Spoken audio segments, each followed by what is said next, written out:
મારી વાત તો સાંભળો. હવે જો કોઈ જવાબદાર છે. આનો વાંક થઈ ગયો મારા ભાઈ. તમને કઈ નથી કીધું બરોબર ને? શું બોલે પેલા તું? શું બોલે પેલા? હું શું બોલ્યો કઈ નહીં? શું કીધું? તું તો કરી લે તું તારે. તું હા એવું કીધું ડમ્પરો વચ્ચે પડ્યું બરોબર. આના વચ્ચે ગાડી ચડી છે બરોબર. ડમ્પરના હિસાબે ગાડી ચડી ગઈ. આના કઈ વાંક નથી બરોબર. એને ટુકારો દીધો હોય ને તો બતાવે. કાવરી પણ એનો આપણે શું કીધું? ટુકારો દીધો પેલા આને બ્રેક રોકાવી. આને બ્રેક કરી તો જો ભાઈ આ લોકો જલ્દી કરે ત્યારે તમારે કેવું હોય ને?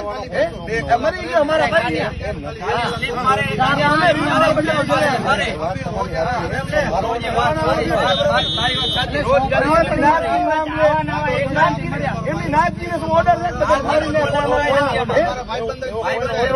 તો પછી અહીંયા 4-5 એવા મર્યા. નાથજી કણે એવો પાવર છે કે બંને કોઈને મજા આવે. મારે નથી. મારા વિરા કોઈને મારે મારા ભાઈ હમણાં જ મહિનો નથી થયો. મહિનો નથી. આજ ગાડી માર્યો. એમને મારા ભાઈ આજ ગાડી મારે ખાલી. ઈ ગાડી ના હોય પણ મીઠાવાળી ત્રણ ગાડી આ મારે. લાઈન લાગી જાય. હમણાં 8 થી પહેલા 8 થી પહેલા 2 જણા અનુસંધાન 2 જણા હા, ત્રણ મર્યા.